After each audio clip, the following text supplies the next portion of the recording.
dernière table ronde que je vais avoir le plaisir d'animer. Nous allons parler de reproduction de l'image et de la voix grâce à des systèmes d'intelligence artificielle. Je vais laisser la parole aux différents intervenants et intervenantes pour faire un petit tour de table pour se présenter. Et puis ensuite, nous entamerons les hostilités. Philippe, je t'en prie, dans la boucle. Bien, bonjour à toutes et à tous. Alors déjà, merci beaucoup pour cette invitation à ce bel événement où on apprend plein de choses et on se rend compte que la recherche sur les jeux vidéo, le droit des jeux vidéo, pardon, est vraiment inépuisable. Alors, je me présente rapidement, Philippe Mouron, je suis professeur de droit privé à l'université d'Aix-Marseille, où je dirige également un Master 2 en droit des communications électroniques. Et mes thèmes de recherche portent sur la propriété intellectuelle, le droit des jeux vidéo, puisqu'avec Gaylor Rabu, ici présent, qui apparaît ce matin, on a co-signé ensemble un ouvrage droit du jeu vidéo. Et voilà, on a aussi créé un centre du droit du jeu vidéo, dont Geoffrey fait partie également. Voilà, donc ça fait partie de thématiques récurrentes en ce moment dans nos publications. Bonjour à tous et toutes, je suis Patrick Cuban, comédien, artiste, interprète. Vous entendez ma voix sur Canal+, notamment, et puis la chaîne de radio RTL2, et puis aussi des documentaires et des émissions de télévision et des publicités à la radio et un petit peu partout. Voilà.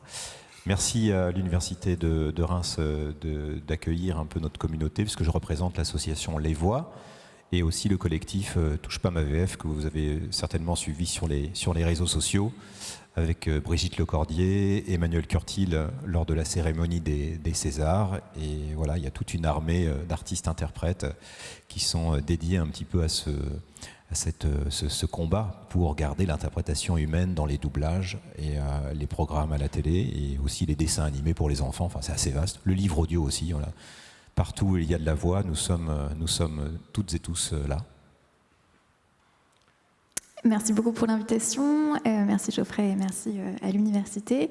Donc Emmanuelle Saint-Lang, je suis avocate au sein d'un cabinet qui s'appelle Hogan Lovells à Paris. Je fais principalement du contentieux de la propriété intellectuelle et également à la marge de la régulation des plateformes, régulation des jeux d'argent, droit de la consommation.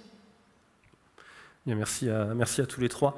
Je vous propose que nous entamions tout de suite les discussions parce que pour le grand public, ces questions justement de protection de l'image, de protection de la voix semblent être une nouveauté du fait des systèmes d'intelligence artificielle.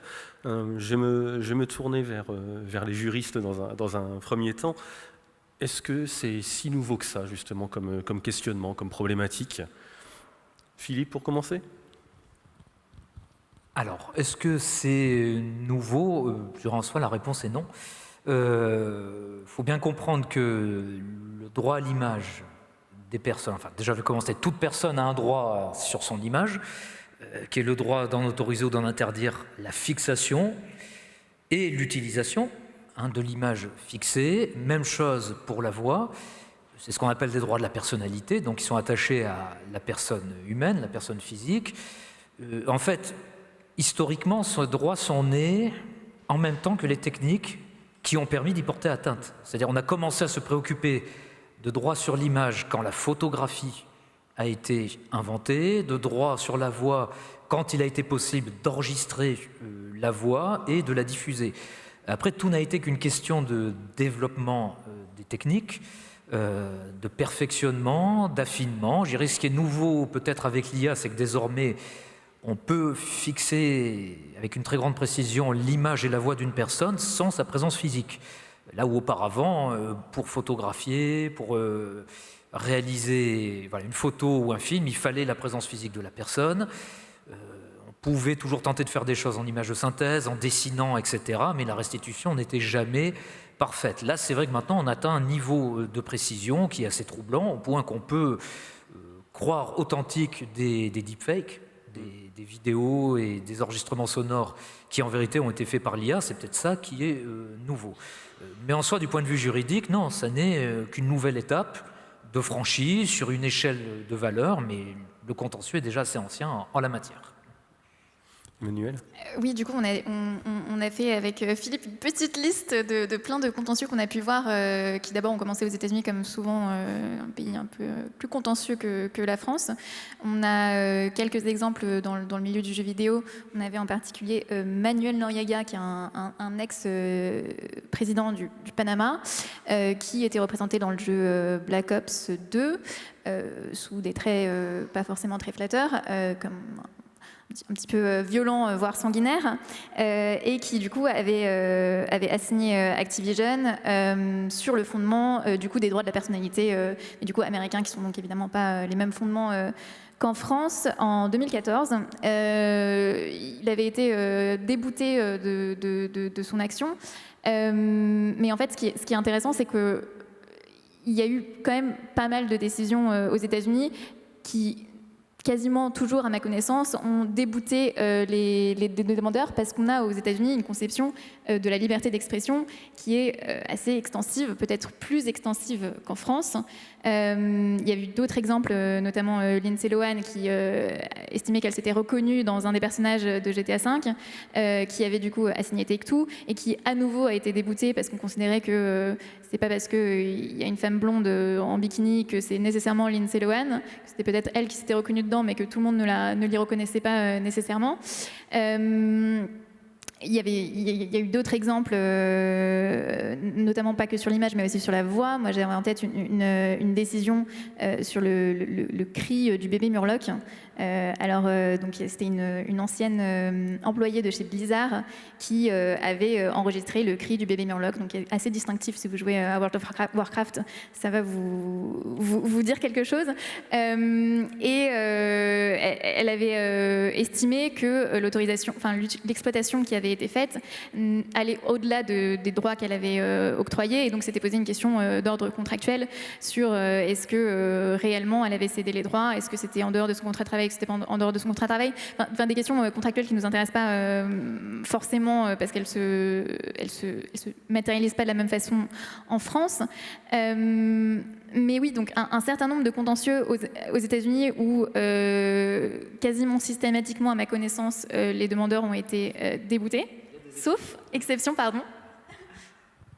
Alors oui, effectivement, il y a eu un certain nombre d'affaires qui déjà permettent d'approfondir un peu justement ce qu'on entend par droit à l'image et par sa portée, et sachant qu'en droit américain, ce qu'ils appellent le right of publicity, c'est le droit aussi de monnayer son image, de monnayer des traits de sa personnalité, d'en tirer un commerce. Alors qu'en France, classiquement, ces droits sont extra-patrimoniaux, ils ne sont pas monnayables. Quelle est la difficulté? C'est qu'aux États-Unis, l'exercice de ce droit se confronte aussi à la liberté d'expression. Alors, pour reprendre les quelques exemples que tu as cités, dans l'affaire Noriega, justement, il a été débouté parce qu'on a estimé que, comme il est un personnage historique, que le jeu a un cadre historique et qui est relatif en plus à des événements qui le mettaient en cause personnellement, au nom de la liberté d'expression, presque on pourrait dire du droit à la culture, d'une certaine manière, parce que la Cour suprême des États-Unis a affirmé dans son arrêt Brown que les jeux vidéo sont aussi un vecteur de culture. Les éditeurs du jeu étaient tout à fait légitimes à reproduire ses traits, sa voix, que là il n'y avait pas eu de dénaturation, alors même s'il était présenté sous un jour peu flatteur, il était quand même véridique. Il y a un autre élément aussi qu'il faut prendre en compte, c'est le fait que son apparition dans le jeu était extrêmement limitée. Parce que je crois qu'en tout, il a moins de 30 lignes de dialogue, il apparaît que 2 minutes, donc ça veut dire qu'il n'est qu'un élément accessoire du jeu. La solution aurait pu être différente si, par exemple, Activision en avait fait un élément important du jeu, un protagoniste principal, ou l'avait utilisé, par exemple, pour faire de la publicité. Alors ça, c'était le cas justement dans une autre affaire. On vient justement à un contre-exemple, dans un jeu, comment il s'appelait déjà, le jeu Band Hero, qui utilisait notamment le groupe No Doubt, le groupe de Gwen Stefani. Le groupe avait contractualisé la cession de son image, de sa musique, pour que les membres du groupe soient matérialisés dans le jeu. Simplement, l'éditeur, je ne me rappelle plus quel éditeur c'était. Je ne l'ai plus non plus. Bon. Est allé au-delà de ce que prévoyait le contrat. C'est-à-dire, je crois que dans les clauses, il était précisé que le groupe, quand il apparaissait dans le jeu, devait toujours être présenté dans son intégralité. Ça veut dire qu'on ne pouvait jouer qu'avec le groupe réuni. alors que finalement, dans le jeu qui est sorti, on pouvait prendre chaque membre du groupe individuellement et le faire jouer tout seul. Donc faire chanter Gwen Stefani toute seule, prendre le bassiste et le faire jouer tout seul. Et là, dans cette affaire-là, l'éditeur a été condamné. Parce que justement, il a outrepassé les limites contractuelles, il a porté atteinte au right of publicity de No Doubt, et No Doubt qui a été évidemment indemnisé. Voilà. Il y a eu la même situation pour des jeux de mémoire, alors j'ai plus en tête toutes les références, des jeux de sport, de football américain notamment, qui avaient réutilisé l'image d'authentiques joueurs. Alors parfois des joueurs qui étaient à la retraite, c'était le cas avec Jim Brown, qui s'était ému de voir son image représentée dans un jeu, mais un jeu qui est sorti alors qu'il était à la retraite depuis longtemps et dans lequel il ne faisait qu'une apparition, qui était presque un caméo, un clin d'œil, pour rappeler qu'il avait été un grand joueur. Mais à part ça, on ne pouvait pas l'utiliser comme avatar. Donc là, effectivement, il a été débouté. Par contre, dans d'autres affaires, comme la configuration No Doubt, certains joueurs ont eu gain de cause en faisant valoir leur right of publicity, soit parce que les éditeurs avaient outrepassé les limites contractuelles, soit parce qu'ils apparaissaient dans le jeu d'une manière trop importante et qui n'avaient pas été assez transformés. Ça, il y a quelque chose aussi qui est similaire au fair use du copyright américain et auquel les juges sont sensibles. Dans l'affaire Lindsay Lohan, on a estimé qu'il y avait une transformation, qu'il y avait peut-être des traits de Lindsay Lohan qui avaient pu inspirer le personnage de GTA V, mais qu'on ne les avait pas reproduits à l'identique, on s'était inspiré du type de personnage qu'on avait malgré tout modifié, de sorte que, bon, oui, ça pouvait faire penser à Lindsay Lohan, peut-être elle, comme tu l'as dit, s'y est plus reconnue, mais ça n'a pas été le cas pour tout le monde. Ça me rappelle d'ailleurs un jeu, c'était Adidas Power Soccer, qui n'avait pas les licences officielles, donc on ne retrouvait pas les noms des joueurs, mais les noms étaient à peine déformés, donc ils changeaient 2 lettres, et puis ils se considéraient que c'était un autre joueur. Mais alors, on en vient à cette nouvelle question, finalement, que tu as un peu touché du doigt, Philippe, c'est que finalement, on commence à entendre parler, on entend beaucoup parler de ces problématiques du fait de l'utilisation de systèmes d'intelligence artificielle. En quoi il y a de la nouveauté? Tu as évoqué les deepfakes tout à l'heure, mais en quoi est-ce que c'est véritablement nouveau pour nous, on va dire d'un point de vue théorique? Alors, ce qui est nouveau, évidemment, c'est la facilité avec laquelle désormais on peut créer des contenus qui, visuellement, peuvent parfaitement tromper le public sur leur authenticité. Dans ce qu'on appelle les deepfakes qui peuvent être visuels et ou sonores, les deepfakes sonores, ça existe aussi, ça veut dire restituer à l'identique l'image ou la voix d'une personne pour lui faire prétendument faire des choses qu'elle n'a jamais faites ou dire des choses qu'elle n'a jamais dites, tout ça sans la présence physique de la personne. J'y reviens. Alors, en vérité, pour le jeu vidéo, c'est pas nouveau. Et dans l'affaire Noriega, justement, pourquoi Noriega a découvert ça du jour au lendemain? Pour la petite histoire, c'est ses petits-enfants qui l'ont averti, parce qu'ils jouaient à Call of Duty Black Ops, jusqu'à dire « Ah tiens, c'est papy, regarde, il est dans le jeu ». Voilà, paraît-il, c'est parti de là, justement. Pourquoi? Parce que malgré tout, on avait déjà pu restituer son image sans le solliciter, évidemment, sans avoir besoin d'aller le prendre en photo, sans avoir besoin de l'enregistrer. Pourquoi? Parce que des photos et des enregistrements de Manuel Noriega, on en trouve déjà plein. On en trouve déjà plein dans les archives audiovisuelles, sur le web, donc il était déjà très facile de le modéliser, et c'est pas nouveau, depuis les premiers jeux vidéo. Alors je pense à un exemple peut-être malheureux, Wolfenstein, le premier Wolfenstein, où on voit des portraits d'Adolf Hitler un peu partout. Ben oui, c'était très pixelisé, mais bon, ça n'a jamais empêché, et on a eu plein d'autres exemples, de faire apparaître des portraits de personnages, de personnes réelles reconnaissables. Et ce qui est nouveau maintenant, c'est le degré de précision. C'est qu'on pourrait croire que ce sont d'authentiques enregistrements, alors qu'ils ne le sont pas, et d'où toute la régulation qui est en train de se mettre en place pour non pas interdire les deepfakes, ou pas entièrement, mais au moins les canaliser, les rendre identifiables. Et donc je me tourne vers Patrick, parce que je pense que du point de vue des professionnels, justement, les systèmes d'intelligence artificielle sont extrêmement dangereux. Voilà, il y a l'association Les Voix, la pétition Touche pas à ma VF, donc on voit véritablement que les comédiens de doublage, les artistes interprètes font corps. Et comment avez-vous ressenti justement cet état de fait? Alors, avant de répondre à ta question, je suis très intéressé par ce qui est dit en fait sur le droit américain, parce qu'effectivement, je vois dans les discussions, dans les négociations que l'on peut avoir avec des éditeurs souvent américains, puisque voilà, c'est quand même le cas. Il y a beaucoup d'éditeurs et de producteurs indépendants en France, mais le gros du marché, c'est quand même les Américains. Et c'est assez intéressant de voir que parfois il y a des malentendus dans certains échanges et certaines réunions sur le droit européen et surtout français, puisqu'il y a quand même des dispositions dans le droit français qui sont assez intéressantes pour nous, même si elles ne sont pas, enfin j'en parlerai tout à l'heure, mais il va y avoir besoin de les adapter en fonction de ces nouvelles solutions. Donc c'est assez intéressant. Juste pour les cas, j'avais rajouté éventuellement une idée de parler du cas Lara Croft, de la voix effectivement de Lara Croft qui avait été récupérée par l'éditeur texan de ce jeu, la voix française, en l'occurrence Françoise Cadol, à qui on n'avait pas du tout demandé l'autorisation pour récupérer sa voix et produire de nouvelles lignes de dialogue pour une nouvelle génération de ce jeu. Et donc il y a eu effectivement un bras de fer avec l'éditeur américain, entre les avocats de l'artiste-interprète française et cet éditeur, et il a fallu que l'avocat démontre un certain nombre de points qui avaient été zappés par l'éditeur. Donc je crois qu'il y en avait 4 ou 5. Donc évidemment, on parlait du RGPD, on parlait du droit de la personnalité, dans la personne, sur la voix, et puis aussi les droits contractuels de l'artiste-interprète qui n'avait pas signé en fait pour cette exploitation-là, parce que nous on considère que l'utilisation de l'IA pour générer quoi que ce soit et même entraîner les modèles, c'est une exploitation, c'est du commerce, voilà. Et donc c'est assez intéressant en fait, ce cas-là, parce que ça rentre complètement dans ce que vous avez dit. Là, c'est le droit français qui se télescope avec effectivement ces éditeurs. Voilà.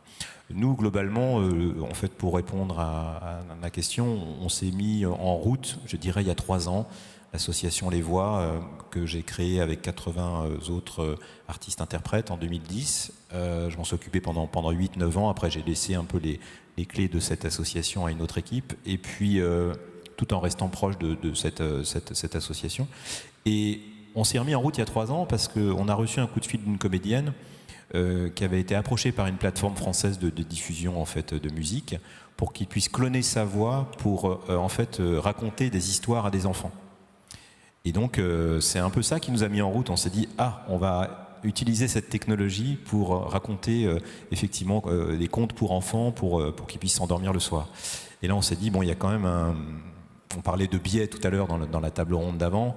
Il y a aussi ce qu'on appelle les biais cognitifs, en fait. Est-ce que cette technologie, elle est indiquée pour apprendre en fait l'appréhension du langage et finalement aussi la découverte des émotions? Puisque les émotions, ça vient de l'oralité, c'est les parents, on transmet le sens des mots, et puis aussi qu'est-ce qu'il y a derrière chaque mot et qu'est-ce qu'il y a derrière chaque histoire en fait. Donc il y a beaucoup de choses qui passent et les enfants dans leur développement, alors je suis pas un spécialiste de ça évidemment, mais je pense que ça pose quand même question. Et on s'est dit, si les gens de la tech sont capables d'avoir ce genre d'idées, il va falloir qu'on prenne notre bâton de pèlerin et qu'on aille expliquer en fait aux gens de la tech et aussi aux institutionnels que là on a une bascule anthropomorphique, ça reprend les propos de la table ronde d'avant, et qui est quand même assez abyssale. Voilà, au-delà des problèmes juridiques, je pense qu'il faut dire que on a ce souci-là, nous, de l'intérêt général et de l'intérêt des générations futures. C'est pour ça qu'on est là aussi. C'est vrai qu'on sent qu'il y a un intérêt sociétal, éthique. Mais on ressent ce malaise. Exactement. Tout à fait. Oui. Emmanuel. Mais d'ailleurs, sur la question du cas de Lara Croft, je pense que oui, en effet, il y avait des questions juridiques qui se posaient, mais il y a aussi un facteur qui a été pris en compte, c'est le bad buzz que ça a créé, c'est qu'il y a eu une levée de bouclier, que toute l'opinion publique était contre cette utilisation, et c'est aussi certainement une des choses qui a fait changer d'avis l'éditeur. C'est les deux, oui. C'est la question de l'acceptation dont il parlait à nouveau dans la précédente table ronde, et du fait que aujourd'hui, pour le moment, on n'est pas sur une opinion publique très favorable. Oui, parce que je pense que les voix en fait du doublage et les voix en général dans tous les pays, parce qu'on est reliés dans une même fédération.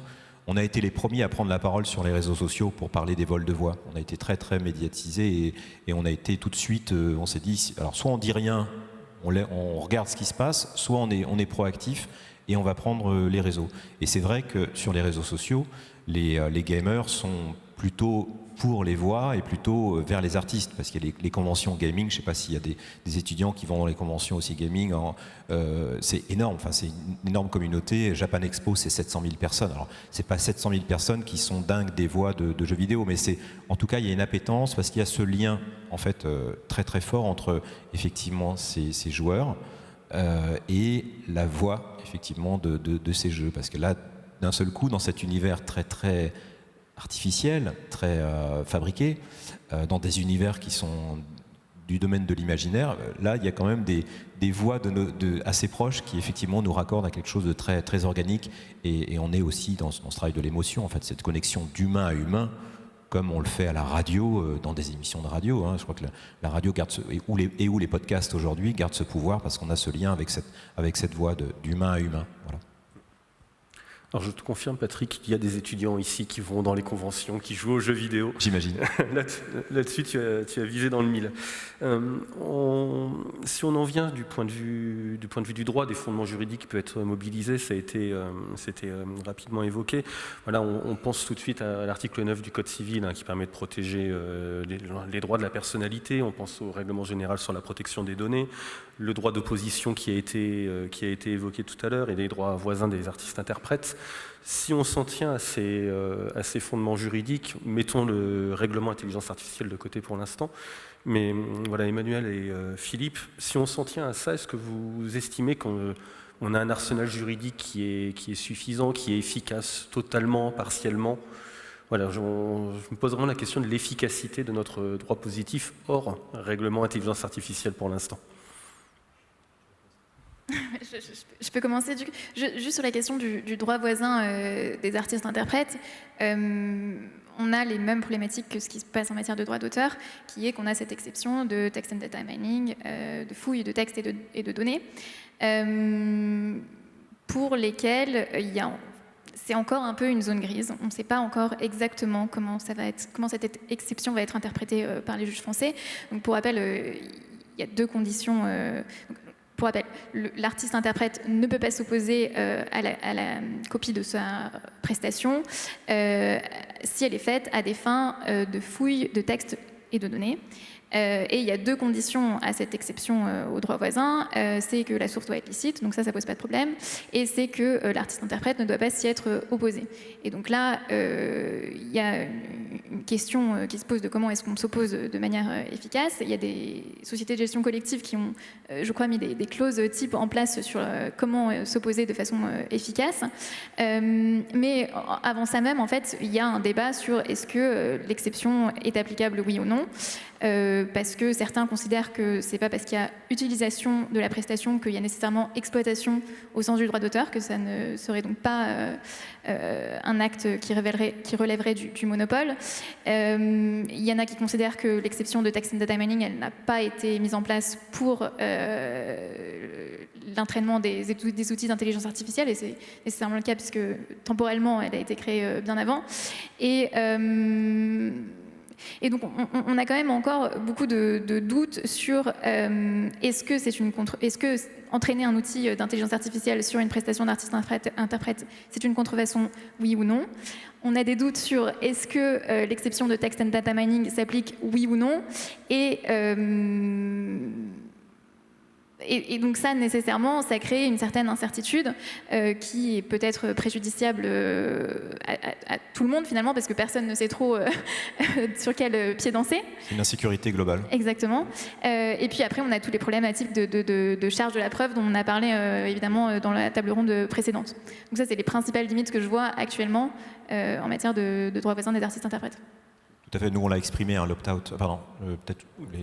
On l'a exprimé assez vite au sein de l'association Les Voix, avec évidemment des petits textes, des petits pictos. Des petits pictos qui disent bon voilà, l'opt-out c'est bien parce que c'est effectivement prévu par la loi, la directive européenne et après en droit français également. Donc on l'a prononcé. On l'a aussi prononcé via la DAMI, puisqu'on a sensibilisé la DAMI en disant bon, on a quand même quelque chose on a un véhicule qu'on peut utiliser, mais on a quand même dit par ailleurs qu'effectivement l'effectivité de ce système était assez limitée. D'où nos demandes institutionnelles auprès du gouvernement et aussi plus globalement des parlementaires, de se dire ben là on a ce truc-là qui existe. Alors il y a des discussions sur le fait qu'effectivement ça n'a pas été fondé au moment des débuts de l'IA générative, mais avant, c'est ce que vous venez de dire, et qu'il va falloir adapter les textes. Et la proposition de loi effectivement qui est portée par le Sénat, elle est assez intéressante parce que dans le rapport préalable, on parle effectivement de ce problème d'effectivité, et donc l'inversement de la charge de la preuve va certainement nous aider à assurer voilà, ça serait quand même beaucoup plus efficace avec ça. Mais L'opt-out, oui. Tant qu'on n'a pas la transparence, effectivement, c'est-à-dire l'accès à ces fameuses boîtes noires, les datasets d'entraînement, hein, parce que c'est le vrai sujet, c'est ça. Qu'est-ce qu'il y a dans les bases de données d'entraînement pour soit fabriquer des clones, soit fabriquer aussi des acteurs synthétiques non reconnaissables. Ça, c'est encore un autre sujet. Nous, on doit savoir effectivement si on a été utilisé. Et a priori, oui, parce que les datasets d'entraînement, c'est quand même beaucoup de moissonnage et de scrapping de films, de séries, de plein de choses, de livres audio. Il y a beaucoup d'assets culturels avec des voix, des visages et des films. On a vu les résultats de Sora et puis de Seedance 2.0 sur Brad Pitt et Tom Cruise, absolument réaliste. Voilà. Même si effectivement il n'y a pas les émotions, ça joue pas, mais on a déjà un rendu de copie qui est assez clair sur ce qu'il y a dans les datasets, quoi, clairement. Alors, je voulais ajouter une autre limite qui concerne spécifiquement le droit voisin des artistes-interprètes et le clonage vocal, le deepfake, hein, en fait, hein, on pourrait dire du point de vue technique le deepfake, qui tient à l'étendue en fait du droit voisin d'artiste-interprète. C'est pas un droit sur la voix ou sur l'image à proprement parler. Et ça aussi, c'est une problématique parce que actuellement, alors je prends des exemples qui sont extérieurs aux jeux vidéo, mais qui peuvent très bien. Tu as le droit. J'ai le droit. Non, mais alors, je prends un exemple que je vous recommande d'écouter parce que moi je le trouve assez troublant. La chanson Yesterday des Beatles, interprétée par Freddie Mercury, qui n'a jamais chanté. Bon, il y a donc un deepfake sonore qui ne ment pas sur la marchandise. Hein. Les auteurs disent bien non, mais c'est un faux, bien sûr. Mais imaginons ce qu'auraient pu être ces chansons si elles avaient été interprétées par Freddie Mercury. Et c'est vrai que quand on l'écoute, on reconnaît immédiatement le timbre de voix de Freddie Mercury. C'est-à-dire, même si c'est pas indiqué, je vous le faire écouter, vous direz ah oui, je savais pas qu'il avait chanté ça. Mais non, il l'a pas chanté. La difficulté, c'est que justement, là, on n'a utilisé aucun enregistrement de Freddie Mercury. On n'a fait que reproduire, restituer sa voix. Or, le droit voisin n'a pour objet que les prestations enregistrées. C'est pas le timbre de voix qui est protégé, c'est l'utilisation de la voix en train de chanter. C'est pas l'image qui est protégée, c'est l'image en action dans une performance théâtrale ou audiovisuelle. Or, il ne peut pas aller plus loin, le droit voisin. C'est pour ça qu'on aimerait éventuellement faire évoluer cette partie-là en fait, du droit voisin. Un peu, alors le droit danois est différent parce que c'est pas le même, forcément, je ne connais pas le droit danois, un petit peu le droit français, mais c'est vrai qu'on a identifié cette problématique-là, effectivement, et qu'il va falloir effectivement mettre un peu de droit de la personnalité dans le droit voisin. Ça serait ça l'idée, mais sans forcément rentrer dans un système de commerce des voix et des visages, parce qu'en fait c'est un peu la loi danoise, c'est un petit peu ce qu'elle prévoit, c'est-à-dire que chaque citoyen doit pouvoir effectivement donner son accord pour avoir un avatar et ce genre de choses. Mais effectivement, on travaille là-dessus, et la vraie question, c'est de savoir est-ce que c'est quelque chose qu'on va aller changer dans le CPI ou dans l'article 9, ce qui permettra de bénéficier à tous les citoyens. Ou alors c'est les deux, enfin on est encore dans ces discussions-là, j'avoue, avec les juristes et les avocats qui nous accompagnent, et puis aussi d'autres gens. On discute beaucoup avec l'ADAMI, on discute aussi avec des parlementaires, donc on est en pleine réflexion pour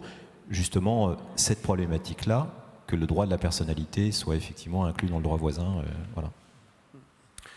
Droit de la voix et du visage, en fait. Oui, tout à fait. Philippe, tu évoquais cette chanson soi-disant interprétée par Freddie Mercury, et il y a une musique que je diffuse toujours à mes étudiants en troisième année, où j'en fais un cours de droit de la propriété intellectuelle à l'ère du numérique, et c'est une chanson composée et chantée uniquement par un dispositif d'intelligence artificielle du groupe Nirvana. Et on ressent ce qu'on appelle vraiment la vallée de l'étrange. On se dit mais Kurt Cobain n'a jamais chanté cette chanson-là, et pourtant quand on l'écoute, on a l'impression que c'est un morceau de l'album Nevermind. Ça a été alimenté avec Nevermind, typiquement. Par ta faute, mon côté grunge est ressorti, Philippe. Voilà. Alors, on a vu toutes ces dispositions, et on a également mis de côté le règlement sur l'intelligence artificielle, et bon, voilà, ce règlement aujourd'hui est de droit positif. Est-ce qu'il apporte quelque chose? Est-ce que ça ajoute des pierres à l'édifice, des éléments supplémentaires pour protéger justement nos droits de la personnalité? Alors, je dirais pas de manière extrêmement remarquable. Après, le RIA, faut savoir le lire, faut savoir déceler parfois dans ces 231 pages, ce qui peut être extrait. Bon, moi, ce que je retiendrai, c'est proche justement de la question de l'exception de fouilles de textes et de données et de savoir sur quoi se sont entraînés les IA, c'est l'obligation de transparence qui figure à l'article 53, à laquelle sont tenus les fournisseurs de systèmes d'IA génératifs qui doivent rendre public des éléments d'information sur les données qui ont servi à l'entraînement des systèmes d'IA. Quelque chose qu'on met beaucoup en avant en ce moment pour les droits de propriété intellectuelle, droits d'auteur et droits voisins, mais qui peut aussi intéresser le droit de la personnalité, parce qu'on sait que les données sur lesquelles se sont déjà entraînés les systèmes d'IA, comme on disait tout à l'heure, incluent aussi bien des œuvres protégées que des interprétations, que des photos, des enregistrements de monsieur, madame, tout le monde aussi, potentiellement, trouvés sur les réseaux sociaux. Donc potentiellement, oui, il peut y avoir justement ce genre d'informations, des atteintes au droit de la personnalité qui pourraient être décelées. Là-dessus, justement, le CSPLA a déjà produit un rapport dans lequel il propose un template, en fait un modèle justement de tableau dans lequel ces données pourraient être renseignées. La Commission européenne aussi l'a fait avec le code de bonne pratique sur l'intelligence artificielle. Bon, il reste évidemment à implémenter tout ça. Autre chose encore, l'article 50 du RIA impose à tous les fournisseurs de systèmes d'IA générative une obligation de marquage. C'est-à-dire que désormais, quand un contenu est généré par IA, il devra être identifié comme tel et d'une manière durable. C'est une obligation qu'on trouve aussi entre les lignes dans le DSA, mais qui ne concerne que les plateformes. Les plateformes, pour des contenus qu'elles n'ont pas forcément créés, mais qu'elles hébergent, et lorsqu'elles seront amenées à les découvrir, elles sont exhortées aussi à les identifier. Désormais, avec le RIA, on le demande aussi aux fournisseurs dès la génération en fait, des contenus. Après, est-ce que ça va être respecté ou pas? Ça, c'est une autre problématique. Sur la partie transparence des bases de données, effectivement, c'était un peu au début, les promesses de RIA étaient assez fortes. Et on s'est rendu compte qu'au fur et à mesure, avec le travail, j'imagine, de pas mal de lobbies au niveau de la tech qui sont assez puissants à Bruxelles, on a vu, ça a été un petit peu en mode un peu peau de chagrin. Et aujourd'hui, il nous manque en fait justement le résumé suffisamment détaillé en fait des bases de données. Il est vraiment aujourd'hui réduit à sa plus simple expression. Donc en gros, si vous voulez lancer un modèle en Europe, enfin à ce jour, je pense que ça va bouger puisqu'il y a quand même la pression de pas mal de professions, dont la nôtre, et puis il y a tout le cinéma, les graphistes, les auteurs, enfin bref. Je pense qu'on va arriver à avoir un système un peu plus précis. Mais aujourd'hui, n'importe qui peut lancer un modèle LLM assez facile avec juste un formulaire à remplir où vous mettez quel type de médias et quel type de données vous avez scrappé, en gros, mais sans préciser les œuvres et tout ça. Alors, ça a un petit peu évolué parce qu'il y a effectivement le rapport Voss qui est passé récemment en vote au Parlement et donc qui a été voté à la majorité. Donc je vous encourage à aller voir précisément ce rapport d'Axel Voss, le député européen, qui a été voté. Alors c'est des recommandations, mais franchement c'est assez solide. Il y a des choses très intéressantes pour nous, notamment sur les deepfakes et puis aussi sur les obligations de transparence. Donc ça serait en fait une ligne de conduite assez intéressante, mais il va falloir que, comme ça a été dit dans la table ronde précédente, une volonté politique très forte des Européens pour essayer d'avoir une sorte de rempart assez fort par rapport à cette industrie qui, il faut le rappeler, est quand même un projet industriel spécifiquement américain. Même si on a des licornes françaises et des gens qui essaient de faire quelque chose d'assez souverain en France, hein, il faut le souligner. Ça peut être aussi intéressant d'avoir des puissances industrielles aussi francophones, enfin françaises et européennes. Mais globalement, c'est quand même une industrie qui a été inventée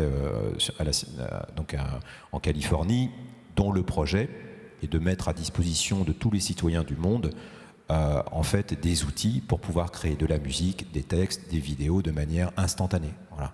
C'est avant tout un projet industriel à ce jour. C'est pas forcément un projet qui a été pensé pour les créateurs et pensé comme un outil. Faut le rappeler vraiment comme un préalable.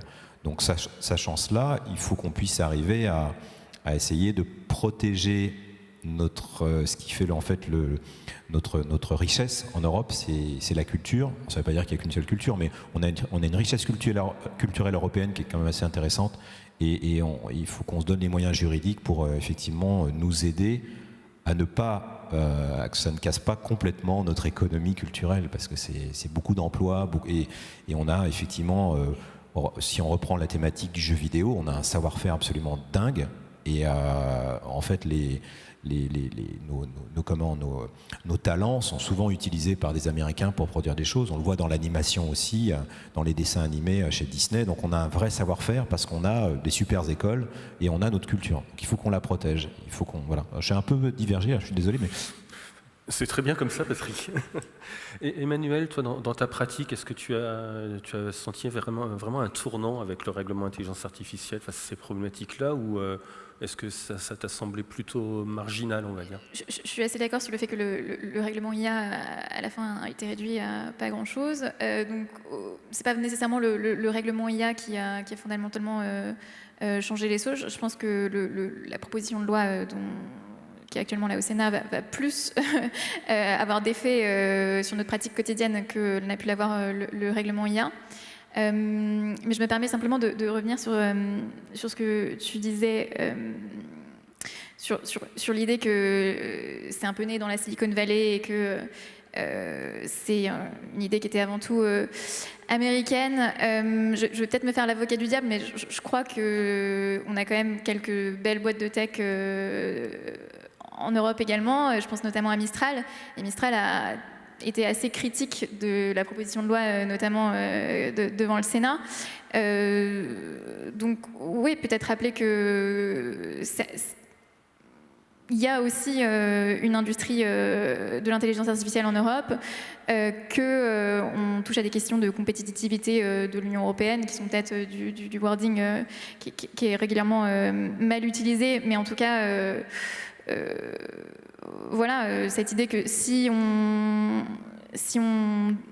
l'Europe devient un marché trop compliqué, et ben en fait on va complètement bypass la législation européenne et en fait on le retrouve dans d'autres problématiques. Mais aujourd'hui, je sais pas, je pense en matière de régulation des jeux d'argent et quand en France on a une législation qui est extrêmement contraignante, et ben en fait tout le monde utilise un VPN et tout le monde va jouer à des jeux d'argent illégaux. Donc voilà, voilà simplement rappeler ces quelques éléments. Mais je suis tout à fait d'accord sur le fond. Je suis tout à fait en phase là-dessus. Je considère qu'on doit avoir effectivement des champions européens de l'IA. C'est évidemment en termes de souveraineté, et puis même pour nous en tant que citoyens européens, c'est très important. Mais c'est vrai que si on place la barre plus haute que ce que font les Américains, bon, c'est pas très dur hein, pour protéger les assets culturels, même s'il y a beaucoup de procès et beaucoup de procédures chez eux. Je pense que c'est au bénéfice des citoyens et au bénéfice de l'économie aussi. On a eu la chance de discuter avant le règlement européen avec les gens de Mistral. On a fait une petite réunion Zoom avec les deux concepteurs de l'époque, enfin les deux créateurs, Cédric O et Mensch. Et on était nous deux de l'association Les Voix, je sais pas, par hasard, une réunion Zoom comme ça. Et on leur a expliqué, mais si vous montez votre truc, c'est génial, enfin, c'est un beau projet, mais si vous le faites contre les créateurs et les gens qui créent du contenu et qui vivent des métiers de la création, vous allez arriver face à un mur, en fait, parce qu'il y a quand même le droit d'auteur, il y a le RGPD, il y a quand même pas mal de choses à régler. Et on a toujours considéré que s'il y avait une régulation européenne qui s'appliquait, elle s'appliquerait à tout le monde, y compris à OpenAI et à ces champions de la Silicon Valley. Et donc, s'il y avait une régulation forte, il faut effectivement ne pas avoir peur de cette régulation, parce qu'elle s'appliquera comme d'autres régulations, le RGPD, le DSA et tout ça, elle s'applique aujourd'hui quand Grok fait n'importe quoi, la commission tape dessus et on a les moyens de le faire. Donc il ne faut pas avoir peur de ça, de la régulation, mais il ne faut pas non plus en faire un monstre, effectivement. Et moi je crois beaucoup à la collaboration, c'est-à-dire de co-construire un petit peu. Alors, on ne peut pas être co-actionnaire de Mistral, hein, c'est pas ce que je dis, mais il faut qu'à un moment donné, il puisse sortir aussi de ces schémas anglo-saxons ou de la Silicon Valley et de se dire qu'on peut aussi produire des IA au service des créateurs qui peuvent en fait les utiliser, parce que ça a été dit dans la table ronde d'avant, on va pas couper le courant des IA, même s'il y a des problèmes d'environnement et tout ça, les outils vont arriver, mais il faut une utilisation raisonnée en fait, et utile pour l'homme, ça, c'est vraiment ça. Parce que si c'est... là, on parle des industries créatives et culturelles, mais je commence à lire pas mal d'articles de presse sur le fait que l'IA va aussi impacter énormément le tertiaire en France. Voilà. Donc, d'école blanche jusqu'au comptable. Enfin, donc, il y a quand même des tâches qui vont être automatisables et automatisées. C'est pas certain qu'on soit les plus impactés dans les prochains mois. Pour le moment, les machines ne savent pas jouer en fait la comédie, il n'y a pas d'émotion, c'est ce qu'on a dit, et voilà. Mais en revanche, là, on voit les premiers plans sociaux, les premiers trucs qui arrivent sur des choses assez fortes. Donc l'IA, il va falloir y mettre un code de la route, ça c'est super important, pour qu'on sache où on va, et éviter les sorties de route en fait. Et il faut que ça reste quand même pour le progrès humain et le progrès de la société. À travers tes propos, j'ai l'impression de voir un peu les grandes propositions de l'association avec la création d'un droit sur la voie, d'une sorte de coopération, régulation. Peut-être que tu peux nous en dire un petit peu plus sur ces grandes recommandations. Ça reprend un peu ce qui a été dit sur les différents codes qu'on a, mais par exemple si on reprend alors bon, nous on était vraiment sur les deepfakes en fait par rapport au gouvernement et puis à l'Assemblée nationale et au Parlement, de vraiment avoir un encadrement des deepfakes beaucoup plus fort. Il y a déjà une loi SREN sur les répliques numériques non consenties, mais dans la loi SREN, il y a des phrases un peu bizarres. Enfin, moi, je ne vais pas aller dans les détails, mais aujourd'hui, ça contraint en fait l'utilisation. Donc, il faudrait aussi aller la changer. Il y a juste une phrase à enlever pour que ce soit vraiment effectif, en fait. Voilà, donc il y a des petites choses à faire. Et puis, il y a aussi organiser la traçabilité, parce qu'aujourd'hui, c'est un vrai sujet. Quand on enregistre des voix ou des visages et qu'on se retrouve sur des bases de données, qu'est-ce qui se passe après en fait? Où partent les datas, où partent les données personnelles en fait? Voilà. Donc encadrer un peu plus ça dans les workflows de production. Nous on enregistre parfois des voix dans des studios d'enregistrement à Paris ou ailleurs, et en fait les voix partent directement aux États-Unis dans des studios. Voilà, donc qu'est-ce qui se passe là-bas? Est-ce que c'est assez encadré? Est-ce que les éléments d'information sont... Voilà, donc il y a toute cette traçabilité qui est importante. Et après, il y a effectivement le droit voisin dont on a déjà parlé. Et après, il y a une autre idée, parce qu'en fait, c'est quoi la principale menace sur l'IA pour nous? C'est le clonage vocal, c'est-à-dire qu'on prend ma voix et on utilise ma voix pour en faire dire n'importe quoi. Moi, j'ai un soupçon d'un truc qui appelle les gens chez eux en ce moment. Bonjour, c'est Marc de la Maison du Développement Durable. Voilà, vous voyez le truc? Donc j'ai un truc comme ça qui traîne, mais ça c'est très difficile à aller chercher. Mais bon, quand on a un clonage dans un jeu vidéo, c'est facile. On fait un constat d'huissier, on envoie une lettre d'avocat. Si ça bouge pas, on rentre en procédure. On a des procédures en cours en ce moment, donc ça va durer 2 ans, ça va être long. Voilà, on a des trucs comme ça. Donc ça, c'est vraiment le piratage, le vol de voix. Et après, il y a un deuxième risque, c'est l'utilisation de ma voix, donc non consentie, difficilement à tracer, parce que ma voix elle part dans des limbes d'enregistrement et des choses comme ça. En fait, ça part du studio, ça va à l'éditeur, mais ça peut être réutilisé, ça part sur des bases, on ne sait pas trop. Et là, on peut se retrouver dans des bases de données d'entraînement. Alors c'est par les enregistrements, mais c'est aussi par le scrapping, par le moissonnage. On peut se retrouver dans des bases de données d'entraînement qui vont produire en fait des acteurs synthétiques non reconnaissables, ce qu'on appelle les monstres. Voilà. Et là-dessus, je pense qu'on devrait aussi encadrer le clonage, c'est-à-dire peut-être inventer un texte qui inventerait de nouveaux types d'acteurs, mais des acteurs en fait qui soient un acteur cloné dont le résultat, parce qu'on parle de résultat pour l'IA, le résultat serait relié à une personne humaine. C'est-à-dire que cette personne aurait consenti un clonage, on aurait une traçabilité, on sait exactement ce qu'il dit, un contrat de travail pour l'artiste-interprète et une traçabilité des données personnelles. Parce que là, on sait identifier. Et ça permettrait d'éviter la généralisation en fait d'espèces de monstres qui sont reliés à aucun humain et qui pourraient prendre la parole, y compris pour la désinformation et parce que ça c'est aussi un élément sur les deepfakes, une des problématiques. Donc c'est aussi ça là-dessus qu'on devrait aussi travailler, c'est d'encadrer ces pratiques pour toujours la relier à un peu comme l'histoire des droits d'auteur, relier à un auteur en fait, qui est toujours un humain derrière. Voilà, une supervision humaine, mais aussi une supervision pour les artistes-interprètes. Et ça pourrait aussi, parce qu'en écoutant la table ronde de tout à l'heure, ça pourrait aussi solutionner pas mal de soucis parce qu'on ne savait pas jusqu'où on peut aller dans le jeu vidéo pour produire des choses. Je crois que ça peut être la limite, ça peut être ça aussi. C'est-à-dire que tant qu'il y a des artistes-interprètes, des gens qui incarnent en fait des personnages qui sont derrière, là on peut se dire qu'il y a quand même une supervision humaine et que c'est quand même fait par des humains. Enfin, ça peut participer de ça. Ça c'est vraiment une idée sur laquelle on pourrait travailler.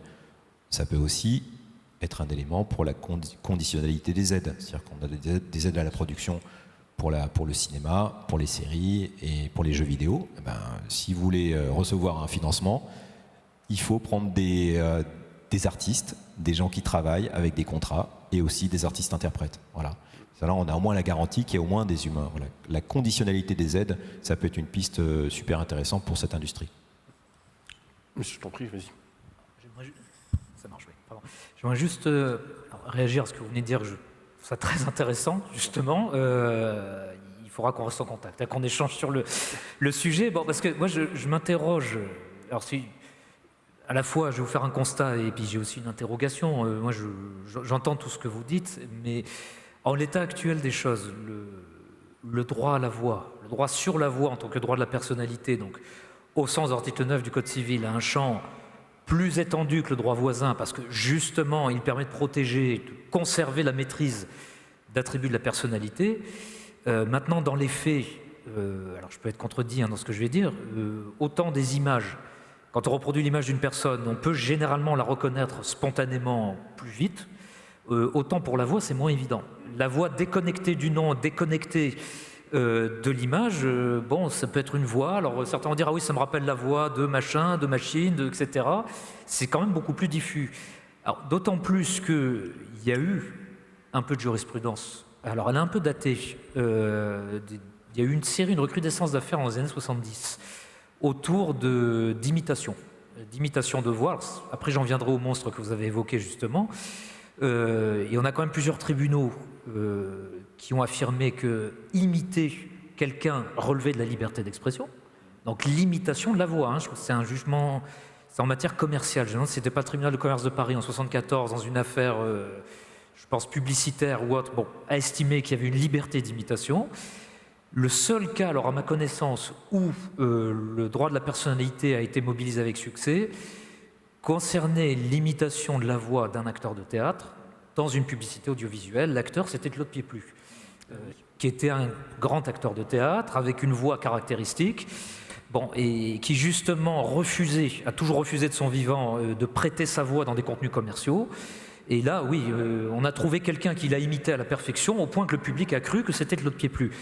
Alors, c'est bien, mais ça prouve quoi derrière? Que ce droit de la personnalité, il est recevable pour les personnalités notoires. Là, c'était Claude Pieplu qui agissait parce qu'on connaissait la voix de Claude Pieplu. Alors, j'en viens aux fameux acteurs synthétiques que vous évoquez, aux monstres, parce qu'ils peuvent théoriquement avoir été inspirés par la voix d'une personne, d'un artiste-interprète ou une personne identifiée à l'origine, mais qui ne le sera plus, je dirais, dans les données de sortie. Ça veut dire la voix synthétique peut avoir été tirée de la voix d'une personne authentique. Après, je reviens aux jeux vidéo, les éditeurs comme aux États-Unis vont vous dire « Ah non, c'est un usage transformatif, parce que c'est pas la voix à l'identique, elle a été remodélisée, elle est intégrée dans un jeu vidéo, on fait parler un avatar qui n'a rien à voir avec la personne d'origine. » Alors, en l'état actuel des choses, c'est vrai que le droit de la personnalité, dans ce sens-là, devrait être étendu. Ça, oui. Je suis d'accord avec vous. Avec une définition de la voix. Qu'est-ce que la voix? Qui n'existe pas actuellement. Voilà. En fait. Et éventuellement aussi une cartographie de la voix, en fait. De déposer sa voix avec un certain nombre de prédispositions techniques. Donc ça, on est en discussion aussi avec pas des prestataires, mais des techniciens et des scientifiques de l'IRCAM notamment, qui sont qui sont les inventeurs du text-to-speech quand même, qui sont les précurseurs de ces IA génératives de voix. Donc il y a tout un tas de choses à mettre en place, c'est sûr. C'est un sujet très complexe. Et avec la piste du crédit d'impôt après, que tu as évoqué tout à l'heure, c'est vrai que ça peut être relativement facile à mettre en place avec une case à cocher et un système de points comme pour le crédit d'impôt jeux vidéo. Ouais, en plus. Emmanuel, je t'ai coupé la parole, je crois. Pardon, je voulais simplement compléter sur les droits de la personnalité. Une des limites dont on n'a pas parlé peut-être, c'est le fait que le droit de la personnalité se termine à la mort de la personne. Donc on a quand même une problématique qui est qu'actuellement on peut faire parler des personnes qui ne sont plus avec nous. Et je ne sais pas si ça, du coup, c'est une des choses qui a été envisagée dans vos propositions. Pardon. Oui, alors c'est vraiment le fameux trou dans la raquette, enfin un des trous dans la raquette, comme ce dont on vient de parler. Là-dessus, on a été auditionné par la CNIL, on est allé les voir pour ce sujet-là. Et parce qu'effectivement, le seul truc qui peut marcher, c'est l'opt-out éventuellement quand l'artiste-interprète a déclaré l'opt-out. Mais ça ne marche que pour les artistes-interprètes, effectivement.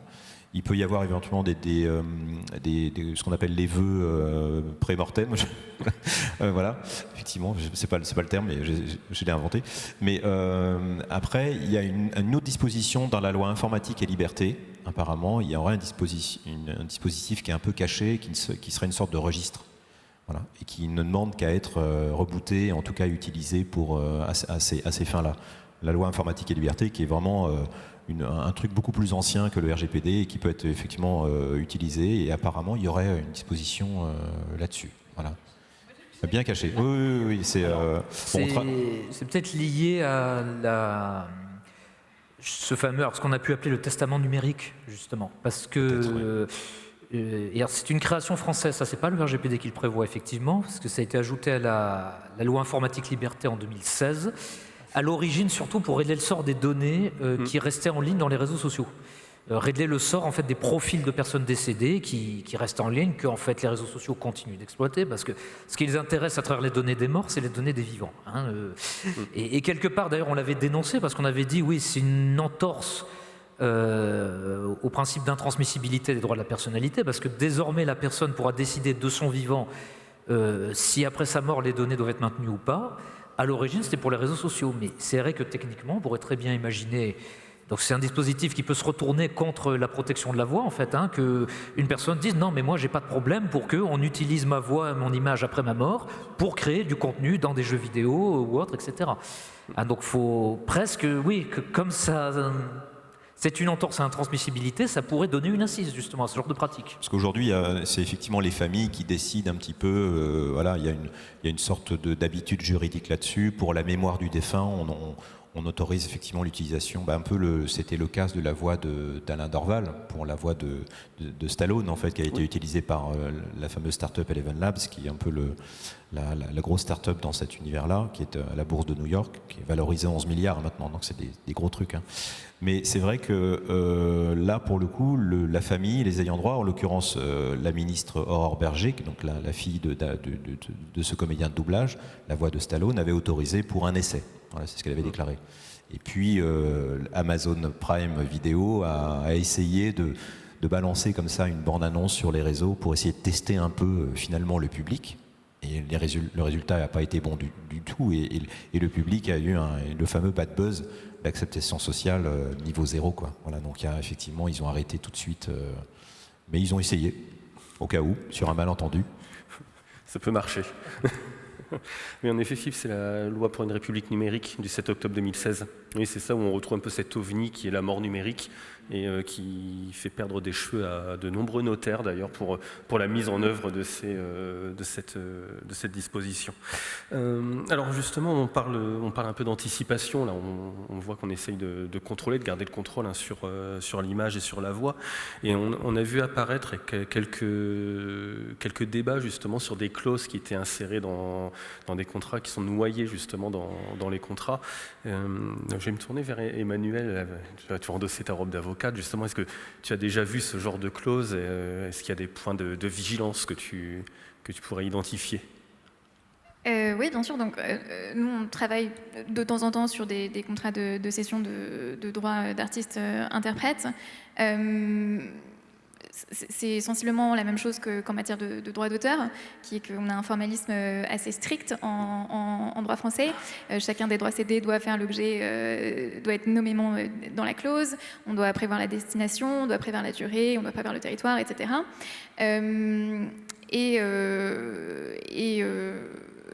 Il arrive que certains artistes-interprètes demandent spécifiquement à ce que soit précisé dans cette clause qu'ils s'opposent à l'utilisation de leur voix ou de leur image par des systèmes d'intelligence artificielle. Notamment, moi j'ai vu une fois où c'était la clause type je crois que c'est la Spedidam ou la DAMI, une des deux qui avait... Clause Adami, effectivement, une clause type. Et après, il y a une autre clause jeu vidéo, spécifique jeu vidéo, qu'on a inventé avec le syndicat français des artistes interprètes. Ah oui, voilà, exactement. Donc c'est les voix SFA, et puis ça a été repris par les différents syndicats. Parce qu'il y avait tellement de clauses, c'était démentiel. Chaque jeu vidéo, pour un même éditeur, il y avait une nouvelle clause. Ouais.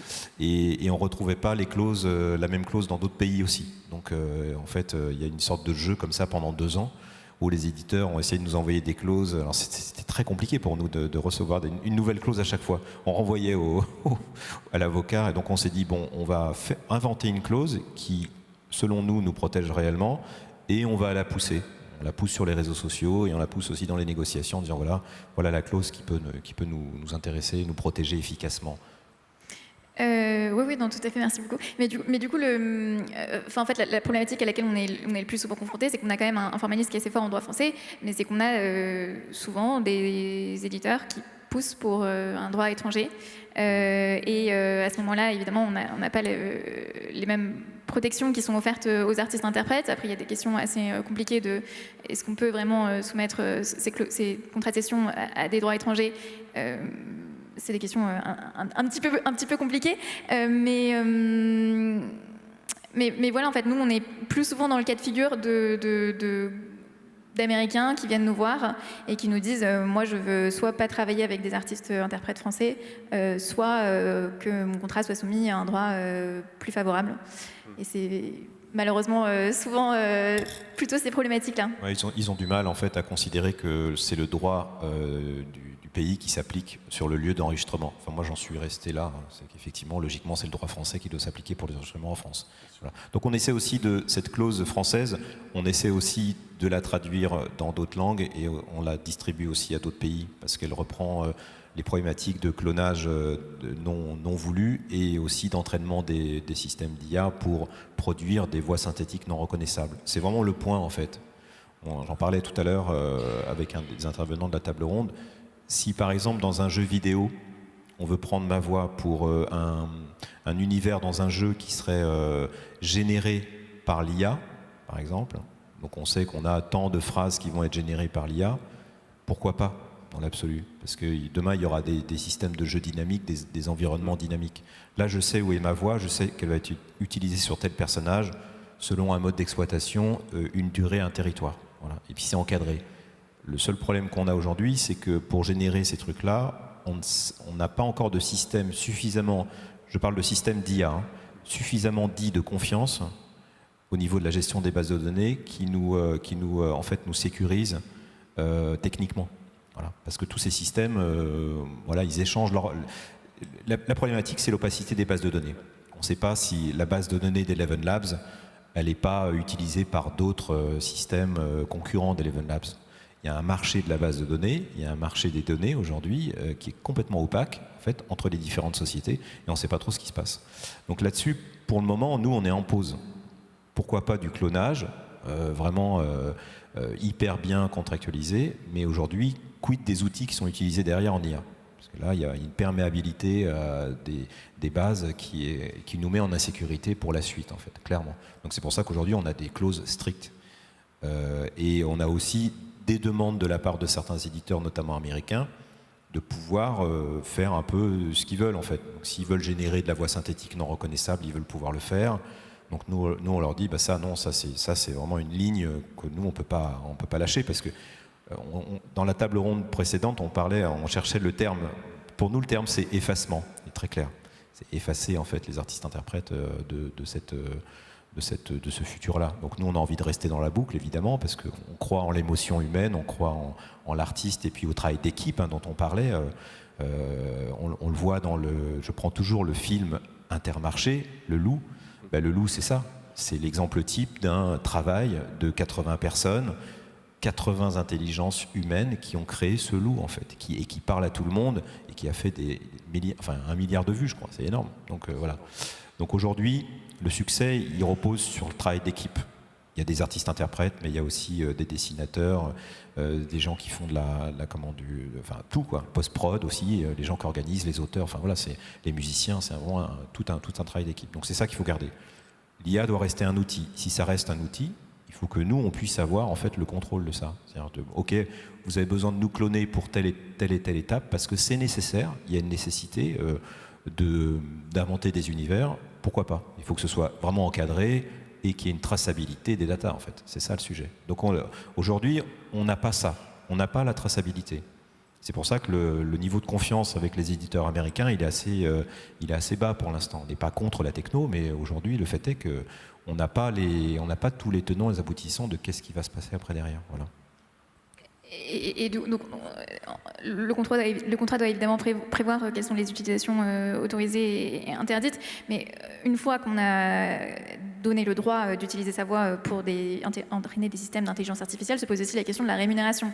Et donc là, à nouveau, il y a une problématique qui peut être intéressante d'un point de vue droit français, où on a quand même un principe qui est celui qu'on est censé avoir une rémunération proportionnelle.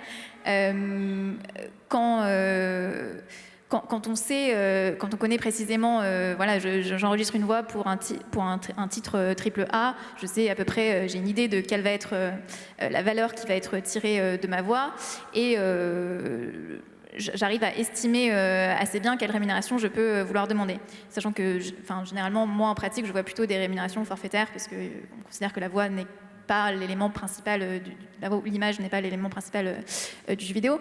Mais du coup, quand on arrive à, j'autorise l'entraînement d'outils d'intelligence artificielle sur ma voix ou mon image, là, ça devient beaucoup plus difficile à prévoir en amont dans le contrat quelle rémunération forfaitaire prévoir.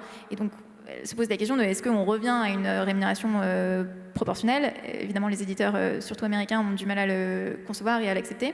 Et voilà, donc c'est aussi un point sur lequel il faut être vigilant, non seulement autoriser ou interdire l'utilisation d'outils d'IA, mais une fois qu'on a autorisé, comment les rémunérer. Je vois l'heure qui tourne, donc je vais poser une petite question qui va servir de conclusion-ouverture, parce que les juristes adorent les conclusions-ouverture, et nous passerons aux questions après avec le public. Si on se concentre sur les résultats qui sont produits par les intelligences artificielles, est-ce qu'aujourd'hui on peut considérer que l'être humain est dépassé, que l'être humain est obsolète finalement par rapport à ces résultats? Peut-être Philippe dans un premier temps. Alors, obsolète en termes de créativité, ou obsolète vis-à-vis des techniques qui permettent de reproduire son image? Alors, bon, je vais m'engager sur ce terrain-là parce que le premier, je pense qu'on l'a déjà assez évoqué aujourd'hui. Je reviendrai à ce que j'avais dit tout à l'heure, et on pourrait résumer les choses assez simplement. Il y a un auteur, je trouve, qui avait très bien résumé les choses il y a bientôt une centaine d'années, dans un ouvrage magistral, Walter Benjamin, qui a écrit l'œuvre d'art à l'époque de sa reproductibilité technique, écrit en 1936. À l'époque, il parlait du cinéma et de la photographie. Alors, c'est curieux, c'est que ce livre a un intitulé qui évoque les œuvres d'art, mais en fait, quand on le lit, il revient de manière plus approfondie sur le statut des artistes, justement, l'image des artistes, le sentiment d'étrangeté de l'artiste vis-à-vis de la caméra. Et à un moment, il a cette formule, je trouve magistrale, il dit maintenant, avec le cinéma, l'image de l'artiste est devenue transportable, et où la transporte-t-on devant le public que l'artiste ne voit pas. Alors ça résume bien, en fait, je dirais, la problématique des droits de la personnalité, parce que à la base, qu'est-ce que c'est? Ce sont des droits sur la fixation de l'image, la fixation de la voix, sur un support distinct de la personne, un support sur lequel elle n'a plus le contrôle. Qu'est-ce qui est nouveau avec l'IA maintenant? Comme on l'a dit, c'est le fait qu'on peut restituer à l'identique l'image et la voix sans la présence physique de la personne. Du temps de la photo et du cinéma, de la caméra, il fallait filmer quelqu'un, le photographier, parfois à son insu, mais on pouvait y arriver, mais voilà, il fallait encore qu'il y ait la présence physique. Maintenant, ça n'est plus nécessaire. Et plus, en fait, ces systèmes d'IA vont être enrichis de données humaines, de données sur la personnalité humaine, plus elles auront de facilité, justement, à générer, alors à l'identique, n'importe qui. Alors ça peut être des personnes notoires, ça peut être monsieur et madame tout le monde, ça peut être des artistes-interprètes qui ne sont pas forcément connus du public. Je pense justement aux artistes synthétiques non reconnaissables. Alors oui, au fait que jusqu'à présent, les procès en droit à l'image, droit à la voix sont plutôt le fait de personnes notoires. Et c'est justement la notoriété qui est un facteur décisif justement dans l'atteinte qui est portée. Là maintenant, ça va pouvoir concerner tout le monde justement. Et comment est-ce qu'on va l'apprécier? Donc moi, voilà ce que je dirais. Pour répondre à la question, on est en passe d'être dépassé, mais on peut lutter contre ça justement. C'est pour ça, je pense que les propositions que vous faites justement sont intéressantes en ce sens pour qu'on puisse garder le contrôle. Emmanuel, si tu as une idée là-dessus, tu le ressens. Très bien. Il y a eu du temps de parole encore. Hein. Patrick, pour finir. Oui, juste c'est très intéressant là sur le bouquin, il va falloir que je l'achète. Il y a juste une petite différence, c'est qu'en fait, on a le droit moral quand on tourne en fait, ou une pièce de théâtre, on connaît le texte, on connaît le contexte. Là, le droit moral nous échappe en fait. On va être soumis au prompt et voilà. Donc c'est déjà le cas, quoi. Concernant en fait l'intelligence artificielle, je pense il y avait un prof qui a posé une question, c'est comment s'en prémunir et quelle est la relation qu'on peut avoir avec ses élèves en fait. Donc ça c'est super intéressant. C'est une question récurrente dans les tables rondes dans les universités. Il y avait à l'université de Poitiers où je suis allé, il y avait une prof d'allemand qui était là et elle était assez démunie effectivement sur les profs de langue, assez démunie sur l'utilisation Moi j'ai des enfants de 18 et 21 et je leur dis, alors je ne suis pas professionnel de la tech, hein, mais je commence à comprendre un peu comment marchent ces machines. C'est beaucoup de maths, beaucoup de moyennes, statistiques. Donc on va essayer de produire un résultat qui est probable, qui est intéressant et qui est diffusable et utilisable. Mais ça peut paraître magique, on voit des images, on voit beaucoup de choses qui sont produites, mais c'est jamais non plus... il y a un effet waouh parce qu'on sait que c'est fait avec un prompt, donc ça nous... Voilà. Mais il n'y a pas quelque chose de très... qui nous perce en fait. Moi j'aime bien quand je vais au cinéma, ressortir du cinéma et transformer quelqu'un d'autre. Là, on est bluffé, mais on n'est pas transformé, parce qu'effectivement, il manque l'émotion, il manque pas mal de choses. Donc je dirais que pour appréhender en fait ces systèmes, il faut absolument discuter avec les gens qui les font. C'est-à-dire comment marche une IA, comment elle s'entraîne, les algorithmes c'est quoi, et comment on arrive à produire ça. C'est quoi la magie. Eux-mêmes parfois ne savent pas trop, hein. Mais il y a quand même des grands principes de base on sait que ça utilise quand même des procédés statistiques.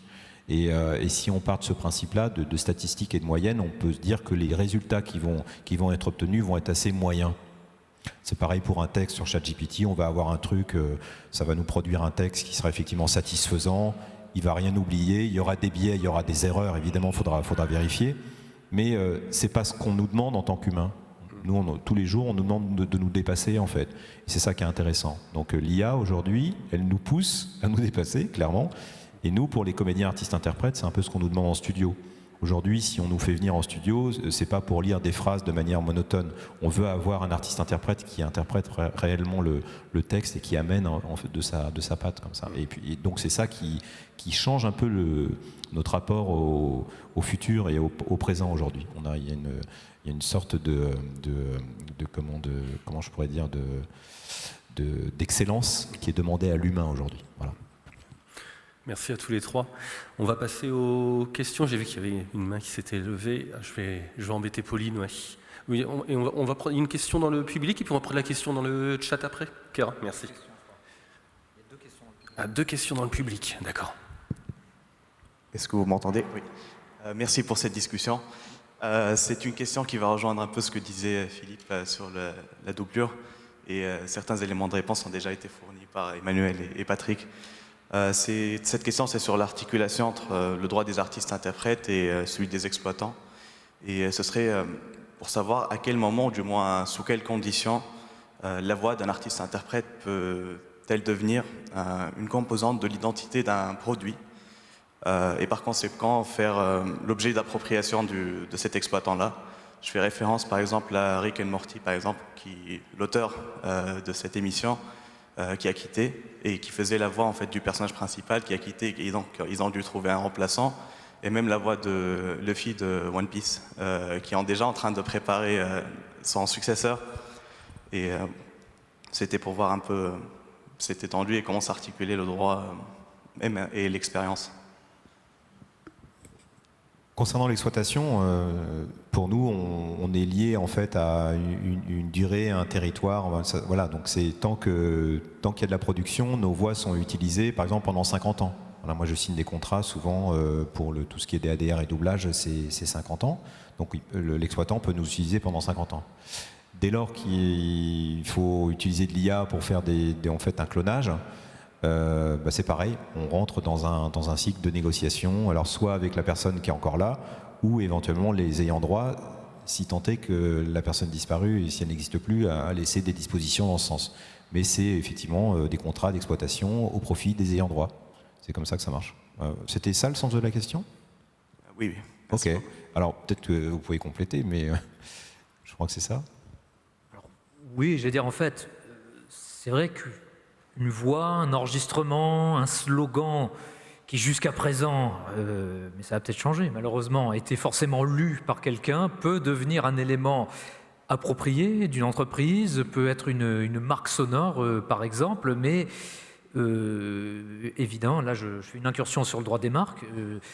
Une marque ne peut être enregistrée au préjudice de droits qui lui sont antérieurs. Parmi les droits qui sont antérieurs, il y a les droits de la personnalité, les autres droits de propriété intellectuelle, donc que pourrait avoir un artiste-interprète sur la fixation. Et là, on pourrait parler d'une fixation, justement. Alors parfois, en plus, on a reconnu des droits d'artiste-interprète pour des enregistrements extrêmement brefs. Je pense par exemple à l'affaire de l'interprète du slogan de la marque de riz Oncle Ben's, qui s'est vu reconnaître quand même un droit voisin, parce qu'on estimait qu'il y avait une expression personnelle, même si dans toutes les publicités en question, je crois que l'interprète avait mais une ligne de texte, mais simplement sa voix était devenue tellement caractéristique de la marque, mais en même temps c'était sa voix, qu'on lui a reconnu ce droit. Donc toujours, et c'est la particularité du droit français, que ce soit en droit d'auteur ou droit voisin, au préalable, un contrat qui règle l'exploitation de la voix. Et après, l'entreprise, la société qui le possède, peut évidemment faire autre chose, une marque, un autre élément distinctif de sa communication. C'est l'intérêt de cette juridiction Oncle Ben's, effectivement, c'est qu'il n'a pas eu le droit au statut d'artiste-interprète, mais par contre, il a eu des droits d'exploitation,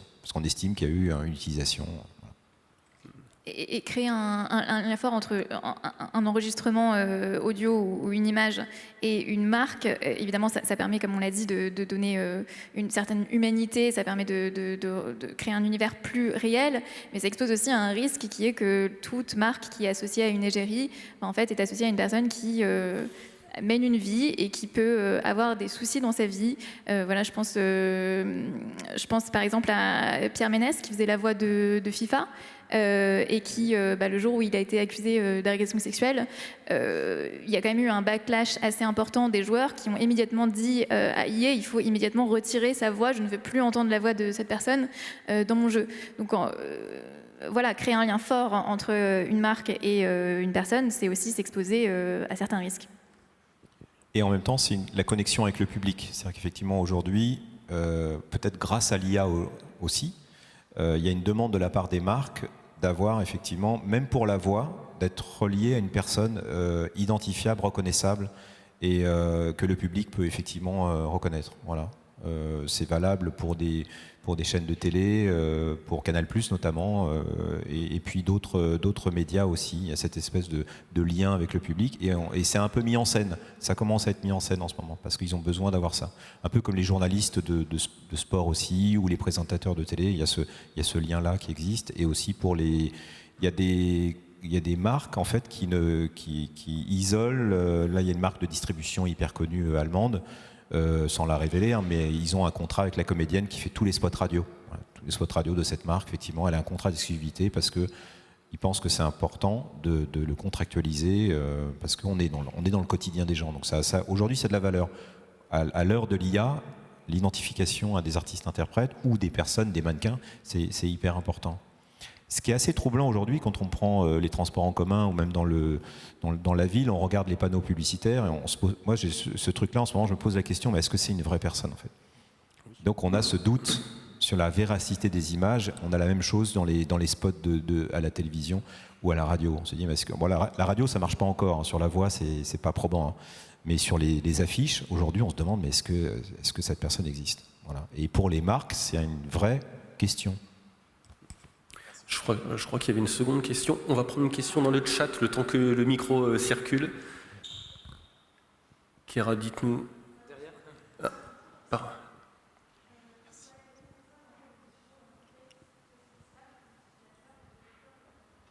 D'accord, donc qui doit être responsable en cas de diffusion d'un deepfake? Alors, réponse de juriste depuis ce matin, ça dépend. Ça dépend parce que, alors là, si on prend, je vais partir sur le volet pénal des deepfakes. Ils sont sanctionnés par l'article 226-8 du Code pénal qui potentiellement peut réprimer deux choses. La création du deepfake ou la diffusion du deepfake.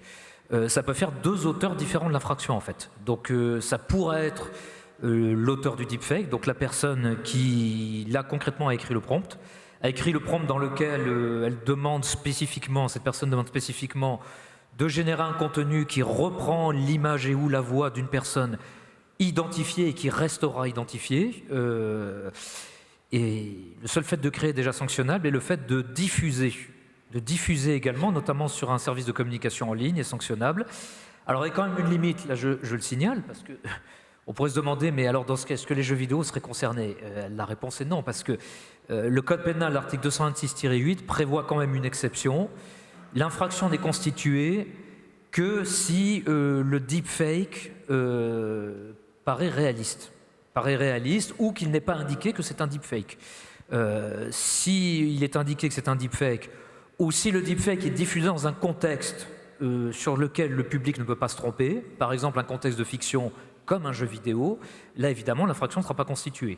Ce qui peut laisser entier par contre le volet civil, parce qu'il se peut très bien qu'il n'y ait pas d'infraction pénale, mais qu'au civil, il y ait quand même une atteinte au droit à l'image ou au droit à la voix qui soit commise, qui peut venir du contexte, même s'il est de fiction.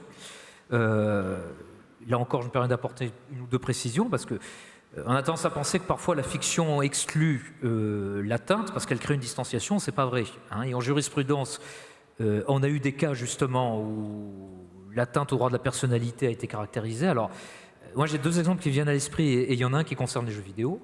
Le seul cas, à ma connaissance en France, qui mettait en cause le droit à l'image en matière de jeux vidéo, qui avait donné lieu à un arrêt important de la Cour de cassation en 1998, à propos d'un jeu vidéo qui avait été diffusé par le parti politique le Front National, qui mettait en scène en fait Jean-Marie Le Pen, confronté à d'autres personnalités politiques. Et alors en fait, je ne sais plus graphiquement comment était le jeu, mais en gros, Jean-Marie Le Pen devait descendre ses ennemis. On a vu une musique très wagnérienne chaque fois qu'il abattait un ennemi. Bon, évidemment, toutes les personnalités en question avaient vu leur image reproduite sans qu'elles en soient informées, sans être sollicitées. Dans ce cas-là, on a estimé qu'il y avait atteinte au droit à l'image, que la fiction n'excluait pas l'atteinte. Alors aussi, on est en matière politique, on a affaire à un sujet sérieux.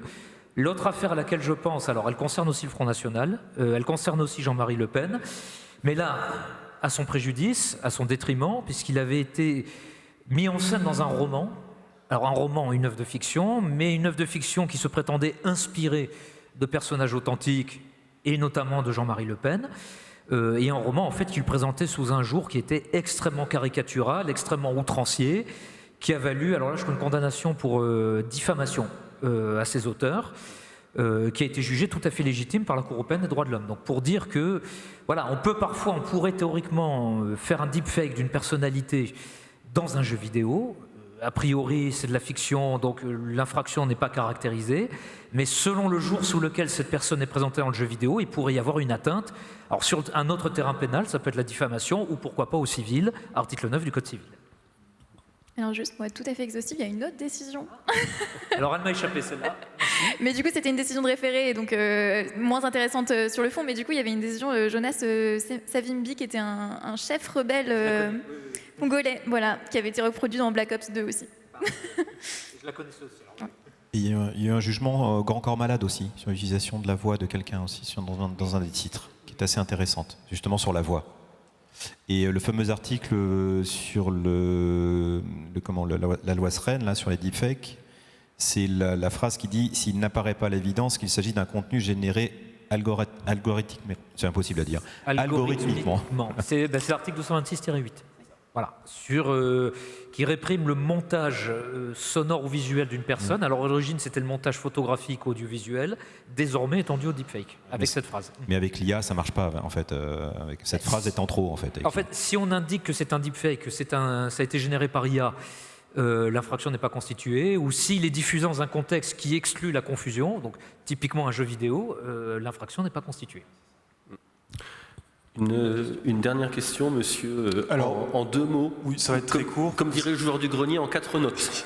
Ça va être très court. Vous avez déjà abordé les enjeux auxquels sont confrontés les comédiens aujourd'hui, avec notamment le risque de préjudice quand leur voix, leur image est clonée. Mais est-ce que vous, particulièrement, monsieur Cuban, est-ce que vous pensez à vos successeurs, aux futurs comédiens de doublage ou comédiens tout court, qui dans 100, 200 ans seront confrontés à des comédiens zombies dont l'apparence, la voix auraient été copiées? Alors c'est un peu le sens, c'est ce que je disais tout à l'heure, c'est les acteurs synthétiques non reconnaissables. Pour moi c'est ça les monstres.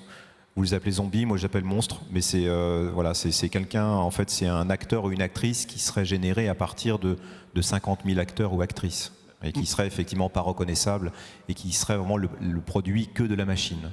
Et donc c'est justement là-dessus qu'on se bat, c'est pour éviter que ça devienne en fait une réalité. Voilà, pour qu'on garde les artistes-interprètes, qu'on garde des humains.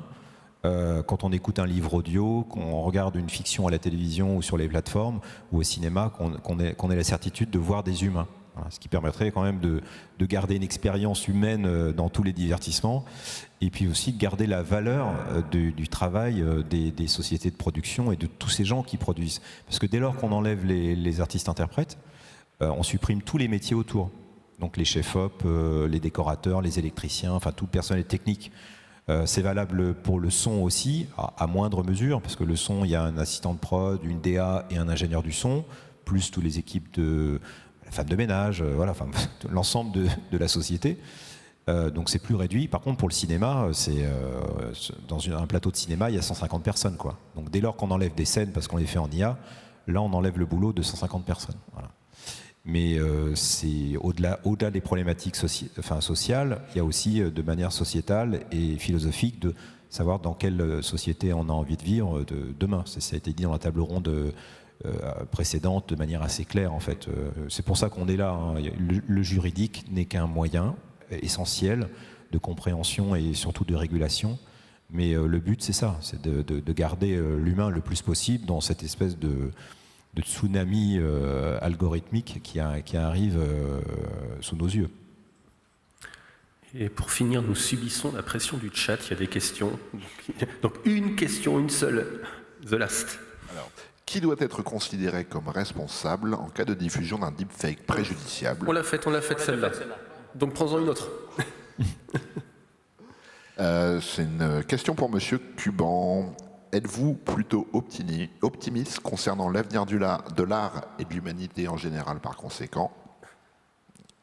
Oui, là-dessus, je pense qu'on peut tous rester optimistes parce que déjà on en parle, il y a une prise de conscience et on est déjà on n'est plus dans le déni.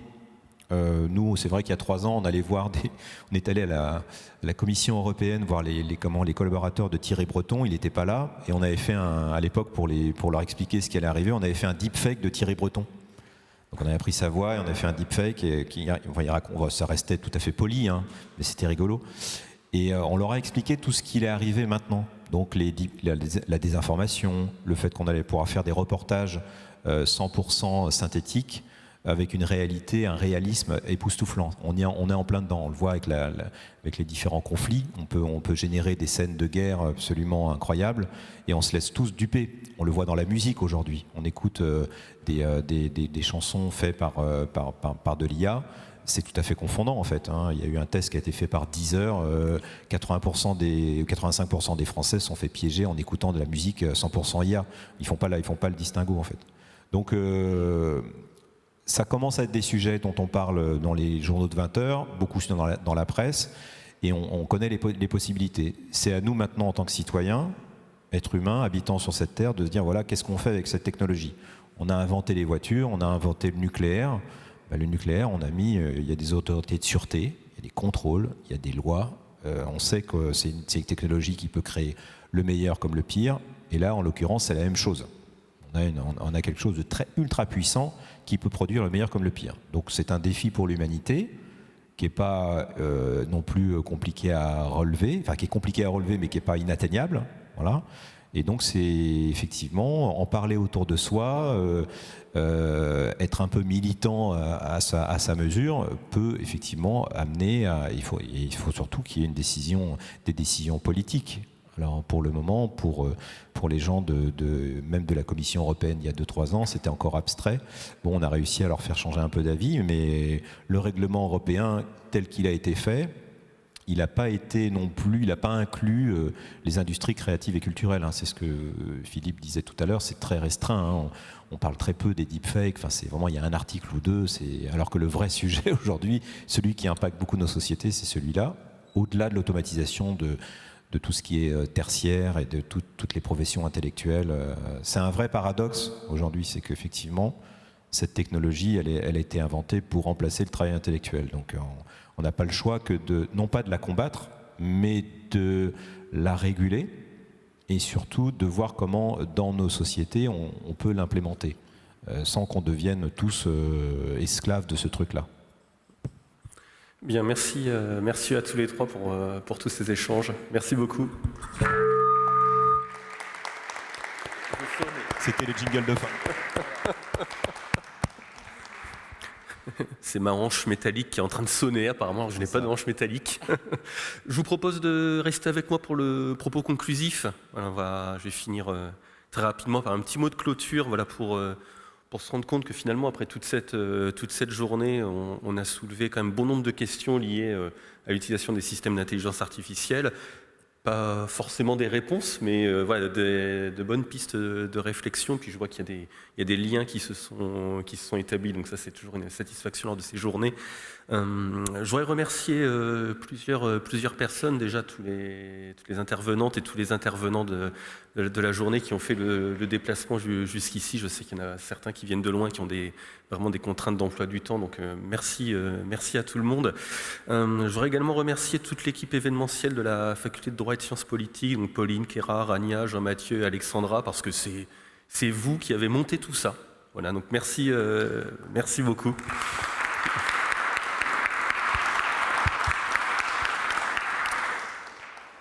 Je remercie également Romain, qui est le secrétaire du Master droit du numérique et qui a couvert photographiquement parlant l'événement toute la journée. Donc merci beaucoup Romain.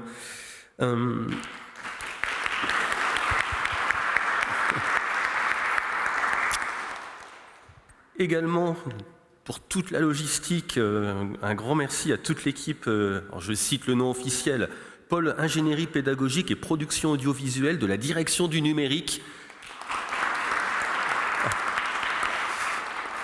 Donc Alexis, Philippe et Tony, je cite leur petit nom, c'est l'équipe A Tony. si, c'est l'équipe A Tony. Un remerciement au public qui était présent dans l'amphi, également à celles et ceux qui étaient présents sur le Twitch. Merci beaucoup d'être restés jusqu'à cette heure-ci. Et j'ai envie de vous dire à l'année prochaine, pourquoi pas faire une 3e édition. On a les Street Fighter 3 qui s'appelle Third Strike. Ben, peut-être qu'on fera un Third Strike pour les enjeux juridiques contemporains du jeu vidéo. Donc je l'espère. Merci beaucoup, très bonne soirée et à l'année prochaine.